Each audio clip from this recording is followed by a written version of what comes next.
From Portland, Maine to Portland, Oregon, the message I give on positive parenting has reached educators, parents, and mental health specialists from coast to coast. I use a user-friendly style in handling the toughest misbehaviors of children and their research base. Much of this comes out of the book Brat Busters, Say Goodbye to Tantrums and Disobedience. Currently, I'm a therapist and consultant and a trainer, and today I invite you to learn the most important methods in the arsenal of working with children.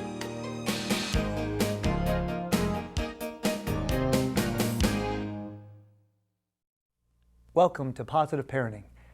I'm Dr. Ruben, and I give workshops nationally on positive ways to raise children. You see, the old school of punishing a child is out, and the new school of rewarding a child is in. You'll learn today about 4 secrets of positive parenting and the solutions to the most common and stubborn child misbehavior. The toughest problem that many parents face is that they fall into traps.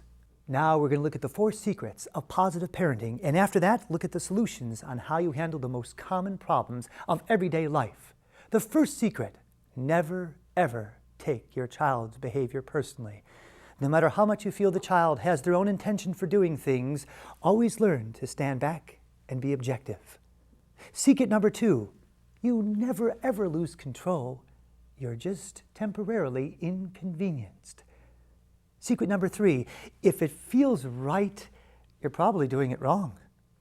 And that's because feeling right means it's an old habit. It's familiar. And familiarity breeds a sense of what we did in the past that was not successful. And secret number 4, look for what the kids do right, not wrong. So easy is it for us to wear those narrow visions that stare only at misbehavior. We're going to expand our eyes, widen our lens, and look at what the kids are doing that is productive and pro-social. Let's talk about temper tantrums. This is a very mysterious type of behavior problem, and sometimes it can be very elusive. In dealing with temper tantrums, your youngest child may do it by just being very loud, very obnoxious. Your older child, an adolescent, may never get very loud and screaming. They're just persistent, like the kid who feels as though they have a special privilege to use a driver's license whenever they want. There, they are perseverant.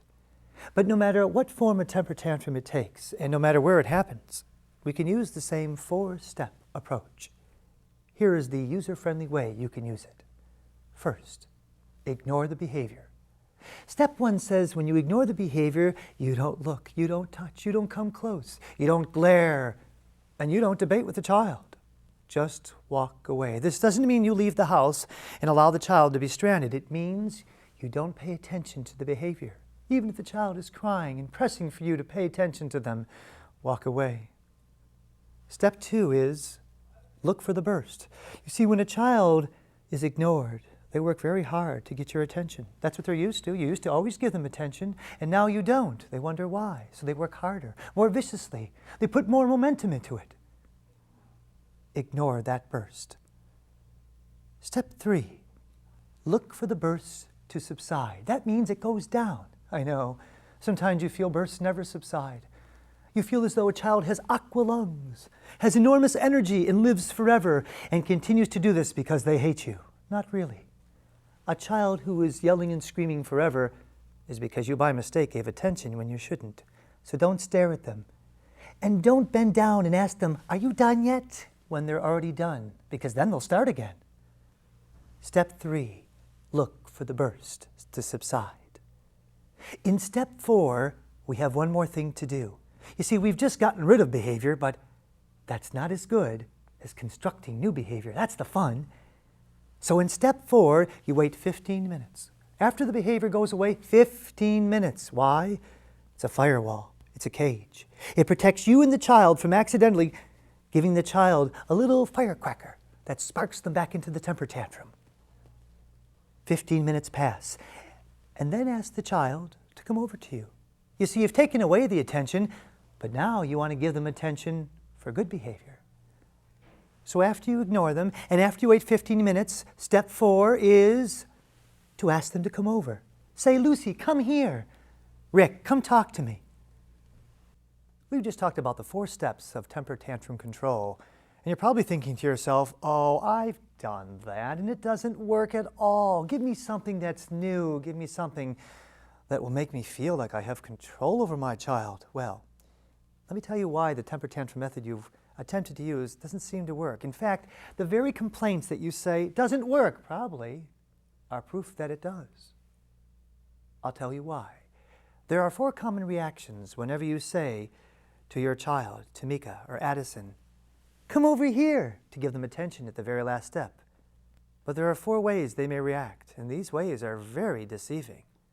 Here's why they are proof you're doing the right thing. The first reaction is when you call Tamika over. What does she do? She comes. I know that seems very surprising considering the chronic nature of your child who doesn't listen to you at all, but don't be too surprised if when you call Tamika over, she does exactly what you ask. Of course, it doesn't happen too much, so let's go on to the next reaction. The second common reaction when you say, Tamika, come here, is, well, she comes over, that part's good, but she does it with an attitude. And that really upsets you because you feel like no child should be talking to you that way. In fact, if they had respect like you did of your parents, then they would be obedient. But a child comes over who seems to have an attitude is still coming over. We have to be very careful not to overreact to all the verbal nonsense they make. It's like nuclear waste. It's layers of stuff you don't want to pay attention to. Remember, a child who comes to you is a child who's listening. All the excess they make with their words is something you can ignore. So when you say come to you, and they do, but they have a bad attitude, ignore the attitude and pay attention to the fact that they came to you. The third reaction is a child who goes right back into those nasty temper tantrums. That evil, sinful kid, you think? Well, all you need to do is to return to the step of ignoring the child. Whew. Don't bite the bait. Don't be a fisherman who goes into the seas and tries to get the best catch of the day. And the fourth step, this is when you ask the child to come over and she doesn't do anything. She just sits there. She's like a slug on the floor. I know this is going to infuriate you, and you're going to feel like that child needs to be taught a lesson. The only lesson that has to be taught is to let them stay there. You know why? Because when you use this temper tantrum method, you're not doing it once a day. You're not doing it twice. You're doing it many times in a day, 10, 20, 30, 40, who knows how many. And you can't use one example of the temper tantrum method as proof it doesn't work. You can tell it works only if you look at it over across 2 or 3 days. How do you know it works, really? Well, these 4 reactions I just told you are good proof, but I want to tell you some other ways you know it works. Here's one way. As soon as the temper tantrum starts, the child stops. Immediately. They shift like a 180-degree transformation, and you are freaked out. And they look at you and say, I'm so sorry, I didn't mean to have a temper tantrum. Can I have a hug? Or the adolescent says, can we talk now? But don't talk. You know why? Because their calm, their collected, their peaceful behavior is still part of the temper tantrum. You have to wait 15 minutes like the procedure said. If you don't, what happens is you're teaching them to make all these sweet apologetic remarks, and they become like one huge chain, just like a domino chip. Knock one chip down and the others fall, one after the other. So when they make their apologetic comments, it's like part of the temper tantrum. Be careful to just wait the 15 minutes. The other thing that they do, where you know it works, is when you're in public with them. You're going shopping. You're taking them around. You go to dinner. And what do you see? They spot kids who are disrespecting their parents. And they say to you, look at that. Look at how that kid's misbehaving. Isn't that awful? You know what we call that? The temper tantrum narc. Because they can smell bad kids anywhere. Like a Dr. Seuss character, they bring to life how they have made their changes.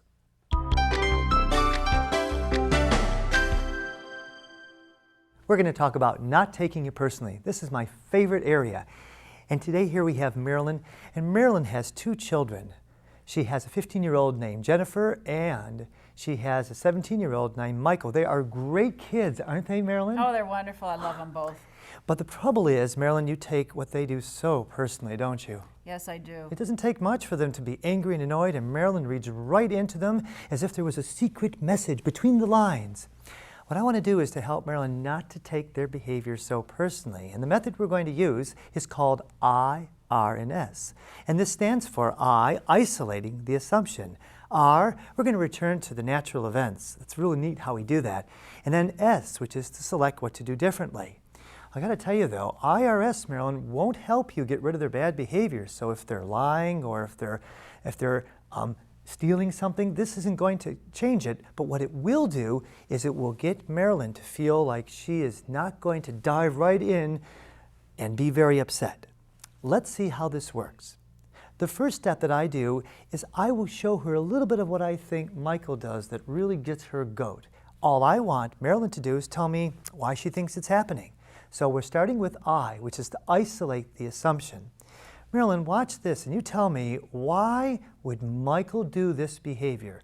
Here we go. Why would he do stuff like that? He does that because he thinks I'm stupid. Oh, you hear that? She looks at him and she thinks that Michael must think that she's stupid. Well, she's reading a lot into it.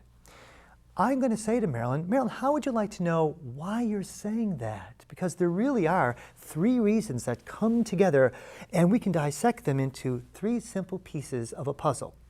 Here they are. The first piece of the puzzle is the past. You know what that means? That means that whenever you watch Michael doing that, why ever he did that yesterday or the day before, that must be why he's doing it, just like he has in the past. Now, Marilyn, you and I both know you don't really look at Michael and make those long-winded statements that say, in the past when Michael does that, it's because... We know what he thinks that way. We think very quickly.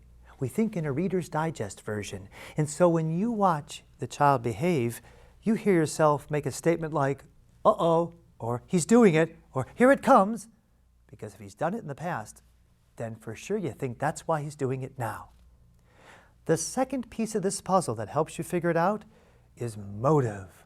Aren't you wondering what's behind why he's doing things? Yes.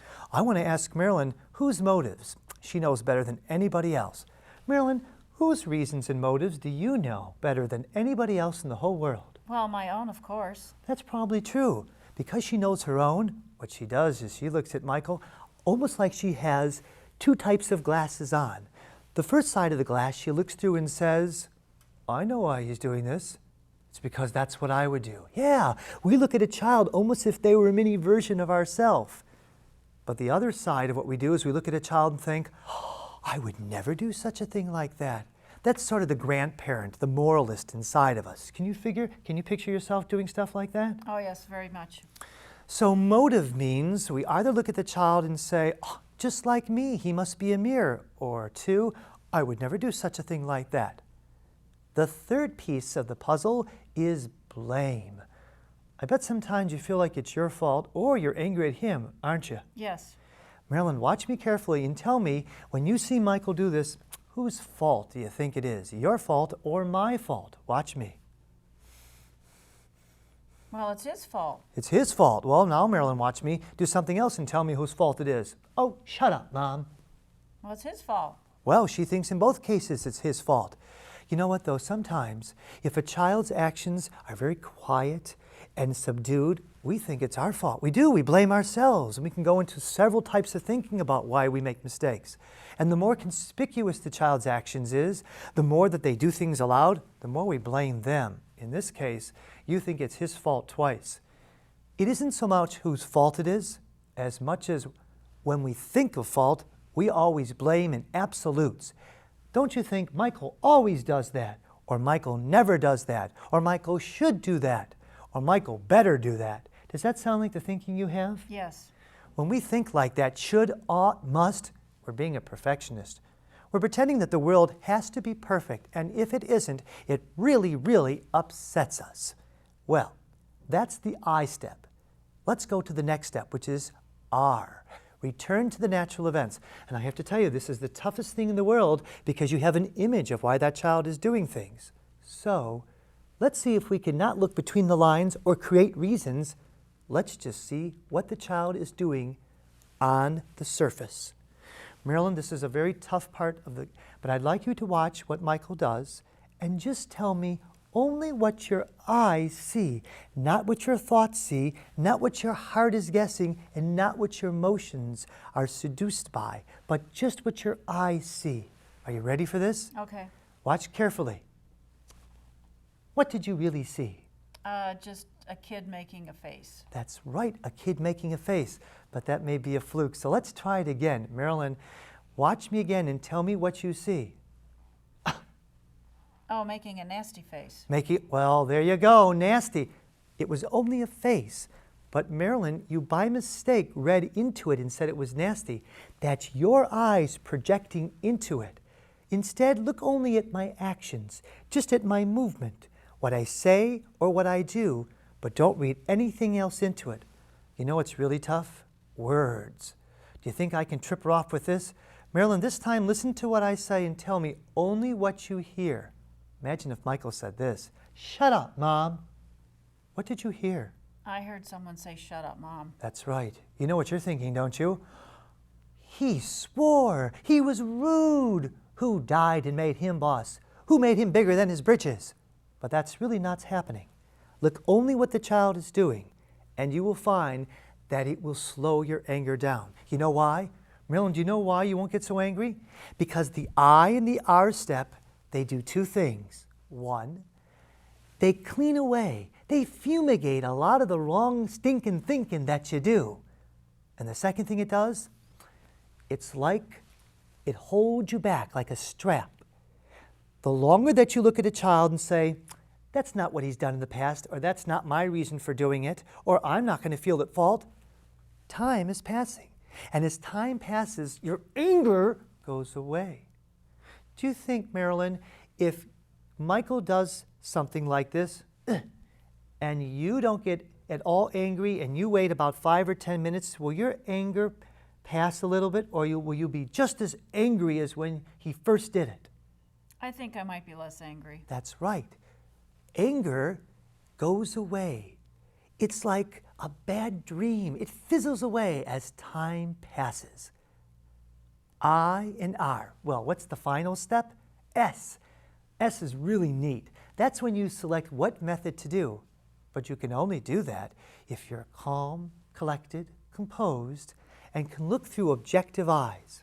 Do you think, Marilyn, if you knew how to ignore Michael's bad faces, would it be easier to do it if you were calmer or if you were feeling yourself full of rage? Well, obviously, if I were feeling calmer. You're right. A calmer person can choose what to do, and that's what select is. Select from a menu of options of how to change Michael's behavior.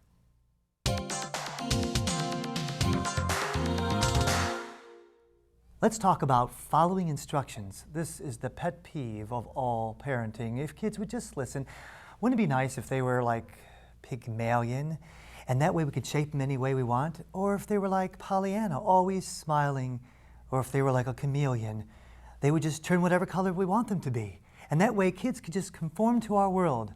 Well, it's not that easy. And I have someone here today who's going to help us to see why it's not so easy, and I can maybe help her deal with her wonderful child. Amy, thanks for being here today. You have a 5-year-old, and her name is Chloe, is that right? Correct, Oh, isn't Chloe special? Sure is, yeah. Well, what I want to do is to help you, Amy, with knowing how to get Chloe to follow instructions, because she doesn't follow instructions very well, does she? Not all the time, no. Does she listen to you at all? Well, you know, we try, we work on it. Good days and bad days. Especially in the supermarket. You know, she was telling me what happened in the supermarket, where she just wanted Chloe to stay next to her, and Chloe decided to go in the middle of the aisle and become a starfish and just lay on the floor like that. That would have been very embarrassing, but you learned about how not to take things personally, did you? Mm-hmm. So you didn't suddenly bite the bait and get very angry, did you? No. So let's move on to how do we get a child to follow instructions? Well, the first thing we need to do, Amy, is give simple instructions to a child. And in the first step, there are 4 pieces to remember. The first piece is to tell Chloe what you want her to do. Well, I'll tell you what, let's figure out what you always want her to do. What's something you'd like her to do? Well, being quiet in public would be Oh, fabulous. that's good. Okay, so getting to have her quiet in public really means having her sit quietly. Okay, are you ready for this, Amy? First thing you want to do is to tell her what you want her to do, which is, Chloe, I'd like you to sit quietly. The next thing is to tell her when. Chloe, I'd like you to sit quietly right now. The next thing is to tell her where. Chloe, I'd like you to sit quietly right now and do it over there. That was easy, wasn't it? What, when, and where. But that's not all there is. The fourth piece of that first step, what, when, and where, and then. Oh, this is very tricky. Then is that we're going to let the child know what they can get for doing what you ask them to do. I bet you're thinking that the what they can get means we're going to bribe them, don't you? Sounds like that. I know it does. Lots of people think we're going to bribe them, but you know what? We're not. Because a bribe is only when we teach Chloe to do something that makes Amy happy. But we're going to teach Chloe something she needs wherever she goes, and it makes her happy wherever she is. So a bribe is only if it benefits Mom and it doesn't help Chloe. And a reward is something that benefits Chloe and it always benefits Mom as well. Okay, so where can you figure out what to give Chloe? Do you think you have to build a warehouse and put all these toys and gifts and candy inside, and then whenever Chloe's good, you just make a withdrawal? You think that's what we have to do? Let's hope not. I hope not too. That's really a silly method. And if someone tells you to do that, oh, turn your head like this. An additional way of doing it is watch what Chloe's doing. You remember what you told me she did? Whenever Chloe comes home, she immediately gives her mom a hug. She's really affectionate, isn't she? Yeah. And after she gives her mom a hug, she goes to the refrigerator. She takes out these, what'd you say, little celery sticks, and she chews on them while she's watching SpongeBob. She loves watching SpongeBob, doesn't she? Oh, yeah. So you see, that's a routine. That's a ritual, and we need to watch that. It's a high rate of behavior. You know what, Amy? If you were to watch Chloe doing that, that's something she does normally. You don't have to invent it. You don't have to pretend that's what she likes. It's not like giving them M&Ms and hoping they like it. Some kids hate M&Ms. This is where you look exactly at what they're doing. And you tell Chloe, Chloe, you know how you like to watch SpongeBob? She'd say yes. You know how you're planning on it? And she'd say yes. And you'd say, go ahead, as soon as you are quiet. So we take the thing we know she wants to do and we hold it, we ask her to do what we want, and we give it to her. And you know what? When you do that first step, you better plan on 4 reactions. Because Amy, a child doesn't automatically do what you want. The 4 reactions, if you see these happen, it's proof you're doing it right. Here's the first reaction. Chloe does it. You can't believe it. Does she ever really obey you when you ask her? No. Oh, well, you can't imagine if this happens. You'd be freaked out. Well, that's only the first reaction. The second reaction is when she comes over to you, does what you want, with a bad attitude. Does she ever do that? Yeah. What do you do when she has a bad attitude? Try to ignore it. Well, she Hope it tries. goes But away. you know what else Amy said that she does? Come on, admit it, Amy. Don't just say sometimes. You try to explain. You try to rationalize. You try to help her see the logic of it. The trouble with that is when you try to explain the logic to a child, they're going to learn how to talk logic like you. And they're going to develop a big, giant vocabulary to the point where they're going to talk better than you. And then you're going to have a debate and an argument. Well, the problem with a child who learns to argue is they never do what you want. They do learn how to postpone it. So be careful of that. The third reaction, she goes back into those temper tantrums, doesn't she? Chloe, remember what to do when there's a temper tantrum? What do?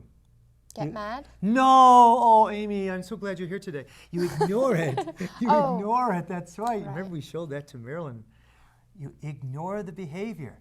And the fourth reaction she does is she just sits there. She doesn't care. She tunes her out and becomes like she's deaf. Oh, what do you want to do when that happens? I don't even want to say. You want to strangle her, don't you? No, you don't. You go to step 2. Let's talk about step 2. Amy, this is really a fun part about it. Step 2 is pretty easy. All you have to do is look at what Chloe's doing at the time. And you told me some of the things she does when she doesn't listen to you. Sometimes she's watching TV, sometimes she's playing with her toys. And so you ask the question, what is Chloe doing at the time I want her to do something else? I'd like her to be quiet, but she's not. Whatever she's doing, you're going to walk over to her and you're going to take it away. Wouldn't it be nice if Chloe just on her own decided to be quiet? That would be so nice. I know, but she doesn't. Yeah. So we got to help a child. And we do that by looking at their distraction. Take away the distraction, kind of encourage them to do what we want, and use this distraction as an incentive. So let's walk up to what she's doing. She's watching TV. You turn off the TV and say, Chloe, I'll turn the TV right back on for you as soon as you're quiet. This way, Chloe sees that you've done two things. Step one is to walk up and just tell her that if she's quiet, she can watch TV. If that doesn't work, you turn off the TV and you say, I'll turn it right back on for you as soon as you're quiet. Well, when that happens, children may listen to you, but they may not. In fact, you told me an occasion where she was really stubborn, right? Oh, yeah. And not only was she stubborn, but she went back to the TV. What did she do? She put her finger on the button and turned it on. And what did you do? Amy, can we admit it? Can I tell them what happened? Amy pushed her finger on the button too, and they went back and forth, and it was like a tug of war. We call that a power play, Amy. A little embarrassing. We don't want power plays. So here's what you do. You've done step one, you've done step two, you're coming to your wit's end. No, pull the reins in. You need step three. In step three, after you push that button in, walk away. I know you don't believe me. I hear you saying to yourself, I'm not walking away, you can walk away. I know, I've done it many times. And with Chloe, it's like really hard to walk away, isn't it? But you know what, Amy? When you walk away, you're not going away forever. Amy's coming back. And when Amy comes back to Chloe, she's doing it in a random way. Amy, do you know what a random way is? Just something that's not related to what she was doing before. That's kind of right. A random way is when you come back at different times, and Chloe never knows when you're coming back. Like, you might come back in 5 minutes, you might come back in 10 minutes. Amy, every time you come back to Chloe, you go through the same 3 steps. Remember what those are? First you say, Chloe, if you're sitting quietly, you can watch TV. She doesn't react. Then you turn the TV off. Oh, you know what Chloe does? She's a pretty tenacious girl. She pushes the button, but you're okay with that. You're not going to let it bother you because you walk away again. Well, if you stagger when you come back and forth, is there something you might know about what Chloe will do so you won't get upset? Yeah, here's what's going to happen, and this is really why it works. After about 2 or 3 days, not 10, not 15, 2 or 3 days, Amy, watch what happens. Imagine I'm Chloe for a moment. All right, all you asked me to do was to sit quietly, but I'm not. I'm watching TV. I don't know when you're coming back and interrupting me. This is what Chloe does. She starts to look for you. Where's Mom? She doesn't know when you're coming. She gets very anxious.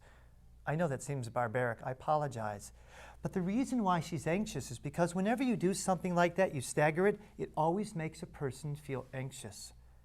The only advantage of them being anxious is they hate feeling anxious. So they're going to try to get rid of that, and they do that by looking for where Mom is. But Chloe figures out something else. You know how she can eliminate being anxious? And you know how she can eliminate her mom coming when she doesn't want to? Guess what she'll do? She will be quiet. That's right.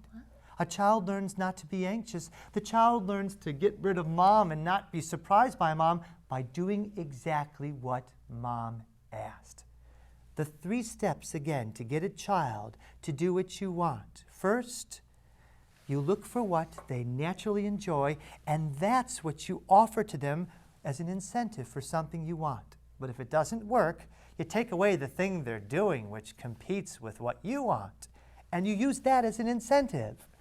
And third, if that still doesn't work, you keep coming back. You come back once in a while, and they never know when you're coming back. They can't forecast when you're coming back. This makes them a little anxious. I know that sounds horrible, but what it does is it teaches them to do the thing you wanted so they won't feel anxious, and so they can prevent you from coming back. Doesn't that sound easier? Much easier, yes. Oh, it's so much easier, and Chloe will remain special as a result of those steps.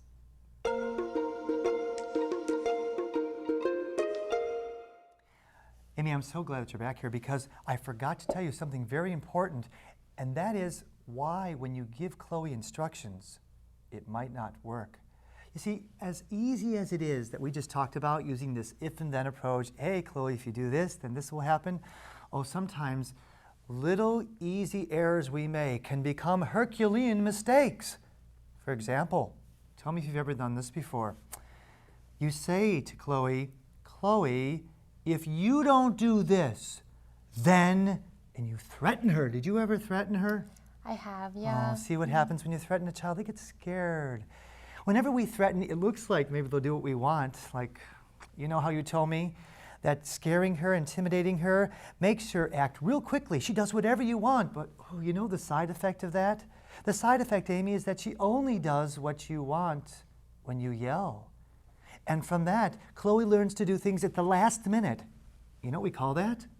We call that procrastination. We don't want Chloe to procrastinate because then she has a tough time doing anything and she has really poor ambitions. So whenever you use the if and then, remember the then is something that is in their life and we're just tapping it.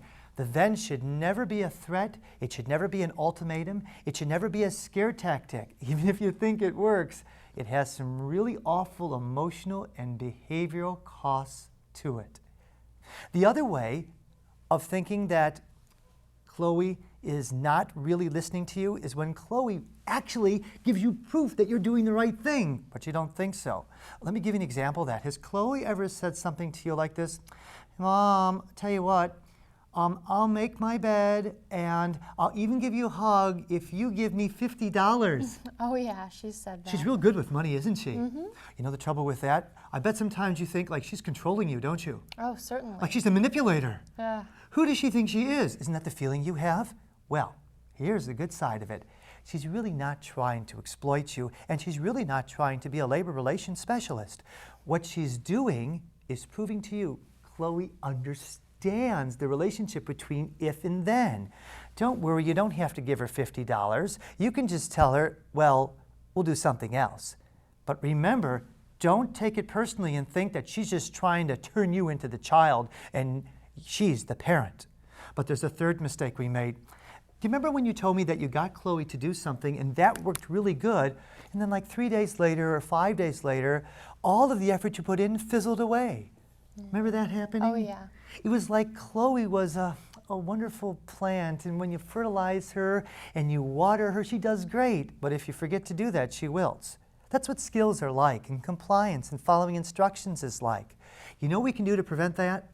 We gotta practice, gotta remember that. There's 3 ways that you can make sure that Chloe learns to do something and her skills stay strong. Here's the first thing you can do. Ask yourself, who else is an adult that Chloe sees? Like maybe your husband or some other friend of yours, and whatever you do to get Chloe to listen, they can do the same thing. Have them use the same approach. That way Chloe gets used to other people. The second thing is, don't just get her to listen to you in your house, because then Chloe only listens to mom or dad in the house. How often have you heard parents, the teachers say, you know, she doesn't obey in school, and you say she's great at home. That's because we didn't try to carry over how well she behaves at home. So try the same tactic of the if and then in many places, like when she's in Girl Scouts, or if you have a son in Boy Scouts, maybe when they're in church or synagogue, and wherever they go, have them practice this. And the third thing, if we just have Chloe listen to you when you ask her to do one thing like, Chloe, I want you to be quiet, she might, but that's all she'll do. We want to give her instructions on many different types of actions, like Chloe, put your things away, Chloe, sit still, Chloe, smile, Chloe, say thank you. It's important to practice different ways a child can follow instructions, not just one. Even though you feel like you're a magician and you're able to pull a rabbit out of your hat because Chloe does what you say, a magic trick is only as good as you can do it at the same time, every time, and that's what skills are like. They're only good if a child can practice them in many different places and in many different ways.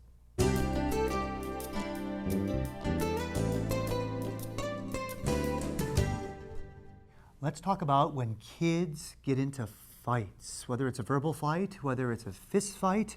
And I wonder why they do that. Well, we do that for all sorts of reasons. You've seen it. Sometimes it's because they don't know what else to do, or they're both very selfish and they just want whatever they want. It's all about me.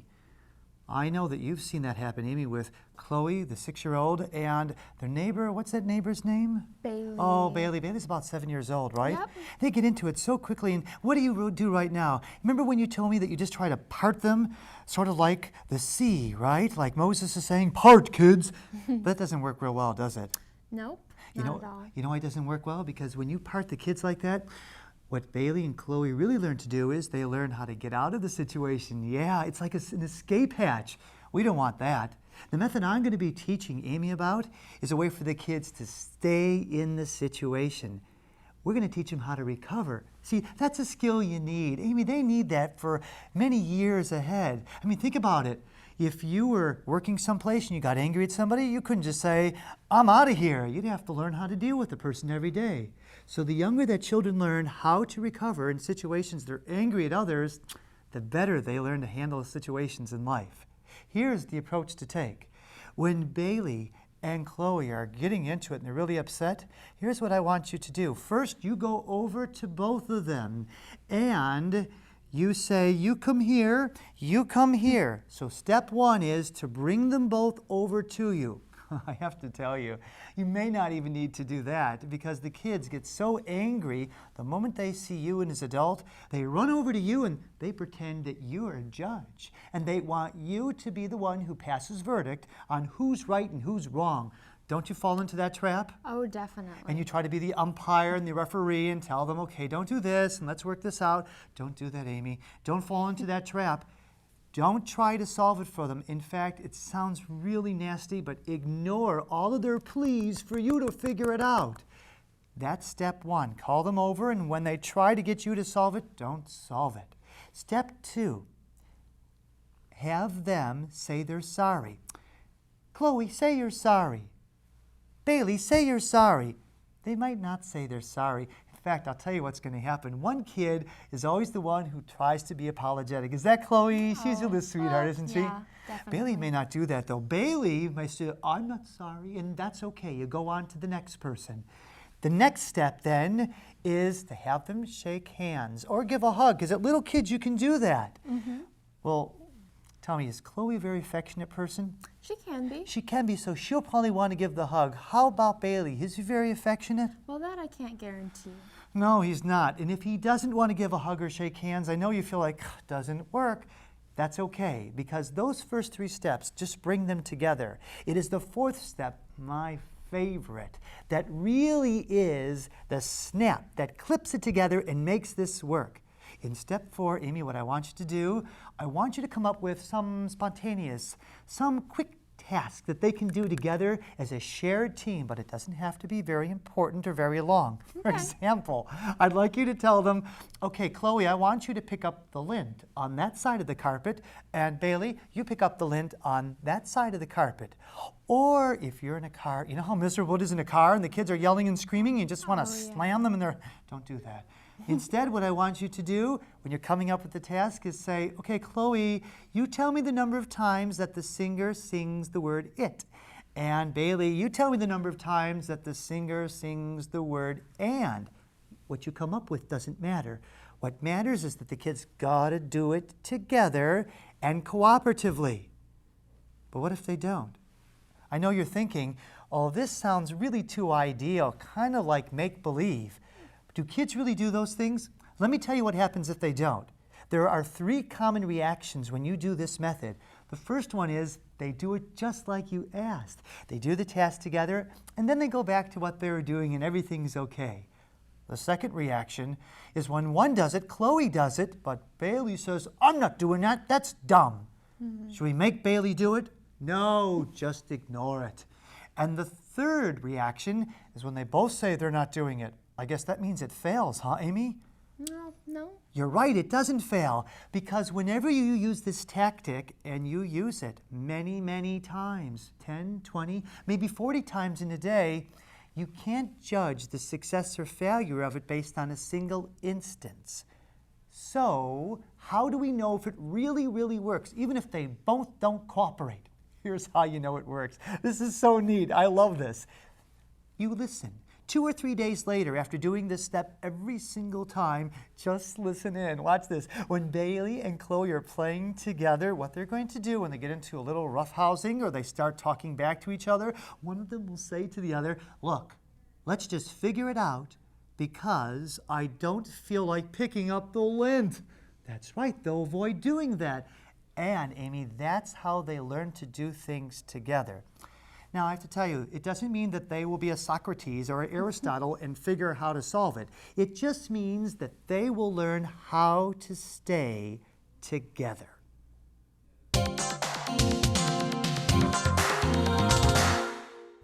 Amy, do you remember what you told me about Chloe and how she lies to you? Oh, yeah. Tell me why lying is so upsetting to you. Well, that's something I really try to work with her on because it's very important to me to have a truthful child. I'm honest with her. I want her to be honest with me, and I feel like that's just one of the most important things I can teach her is to be an honest person. Don't we all agree with that? Honesty. A child who's honest is a child who's wholesome, is a child who's moral, is a child who's ethical. At least that's what we think. And the more that we think that way, the more it becomes a violent sin when they don't get honest.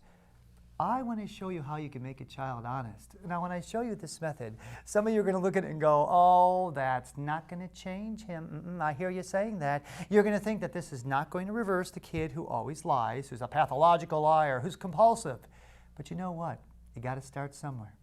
And the place we're going to start is changing how we look at lying. We're not going to look at it as get rid of lying or punish him for lying. That doesn't work. Ground him for lying. That doesn't work. Telling him he's a bad person for lying. That doesn't work. What works is teaching him how to tell the truth. There's a whole new way of how to teach a child how to tell the truth. It has a lot to do with teaching them that it's safe to say things that are truthful. Amy, may I borrow you as if you were Chloe and I can show you what to do? So that way you can take this skill and work with Chloe on it. What do you think? Is that okay? Sounds great. Okay, well, the first thing you do is you have Chloe come over to you and you say, Chloe, I want you to look around the room and tell me something you see that's neutral. Now, we say neutral because it has nothing to do with Chloe. So Chloe can look around and she'll describe something like, oh, what's something that is on me that's neutral, that has nothing to do with you? The watch. The watch. Well, I can verify that she saw the watch and what you said is true. That's important. So Chloe just said something, well, Amy did, as if Chloe did. That's true. We practice that. You go around the room with Chloe and say, Chloe, what do you see? Chloe, what do you see? And every time Chloe tells you what she sees, you say, good, really good. That's the first step. Do that for about a week. The next step is to get Chloe to describe something that's positive. Positive, but not about her, just anything else. It just can't have anything to do with her. Well, what's something positive about sitting here right now? The nice chairs. The nice chair, right. And so we would ask her what's positive. She says the nice chair. You'd go around the room, around the day, wherever you are with Chloe and say, Chloe, what's positive? And when she answers, and her answer matches what you see, then you say, good, Chloe, I like that. So far, what's Chloe's done? Chloe has described something that's neutral. It has nothing to do with her. And she's described something that's positive, but it has nothing to do with her. It takes courage even to describe these things, and Chloe's doing it. And when you say, good, Chloe, Chloe sees it's safe to be able to say that. Let's go on to the next step.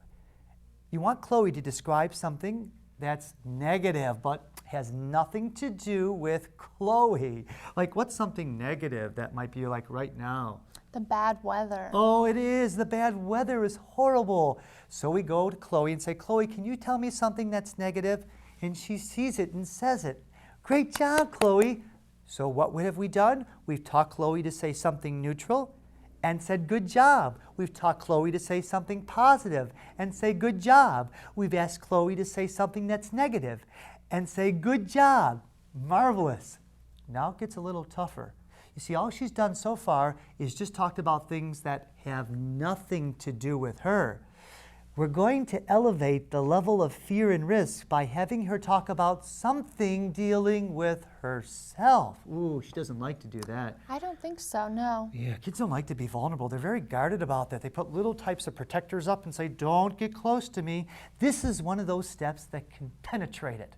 So, the next 3 steps is to ask Chloe to tell us something neutral, but about herself.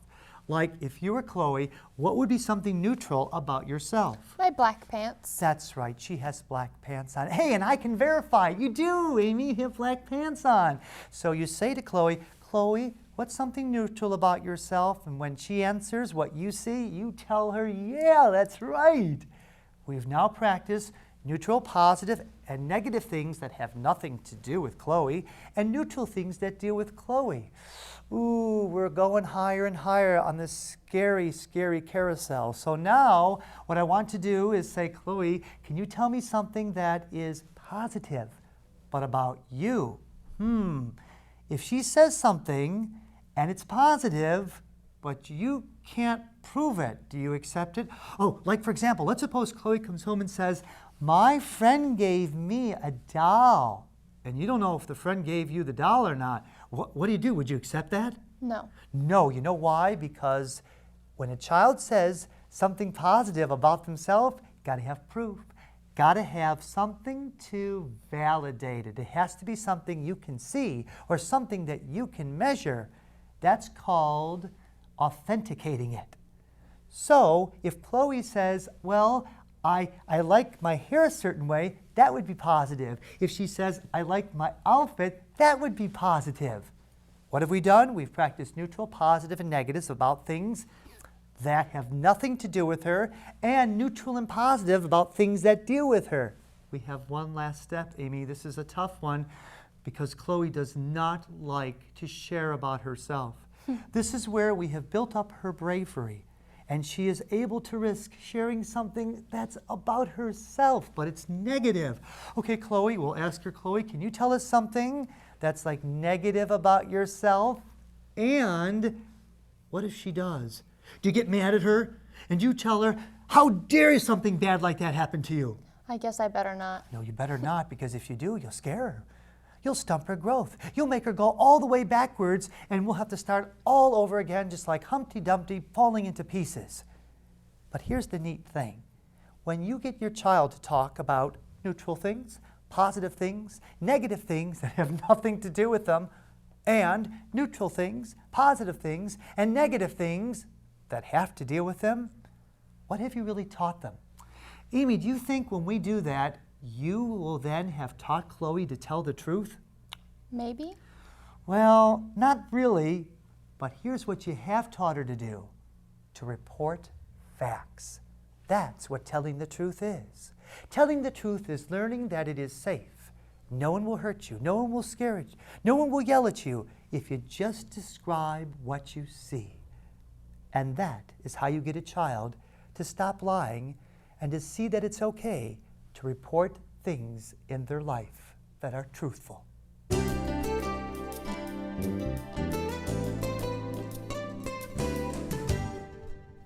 You just passed through the tunnel of love with your child and working with them as closely as you can. What have we just done? Well, I showed you how not to take things so personally, and that is so easy to do.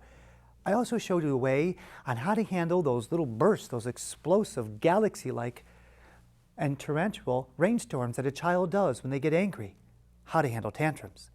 Third, I showed you what to do to get a child to listen and to follow instructions. No matter how much you feel the child is evil and disrespectful, they really are not the incubus in disguise. I also showed you what happens when kids get into verbal fistfights or when they argue or disagree, how you can get through those disputes instead of getting more angry and blaming them for your sorrows. I also showed you what to do when kids do the nasty of all nasties, lying. Not to look at it as a moral violation, not to look at it as somebody who's ruined your family, but to teach them how to tell the truth, to teach them that by getting them to report facts. The obstacles involved in parenting, they can become endless and cause you sleepless nights, or they can become the best challenges that help build and strengthen your character as a parent. Remember, what will help build that character are the 4 secrets of positive parenting. First, never take it personally, because it's not meant to be taken personally. It's just kids who are kids. Secondly, never lose control. The annoyance you feel is only a temporary inconvenience, kind of like your electricity going out. As awful as that is, as much as things might defrost, you'll get more food, things improve. Third, if it feels right and you feel like you're doing it, that's not a good sign. Because the skills we're teaching, they are not always commonsensical. They're counterintuitive. And so you gotta almost fake it till you make it. And when you do, it feels real. And fourth, look for what the kids do right, not for what they do wrong. Hug them for the kids you love, not for the kids you hate. Thank you for joining me.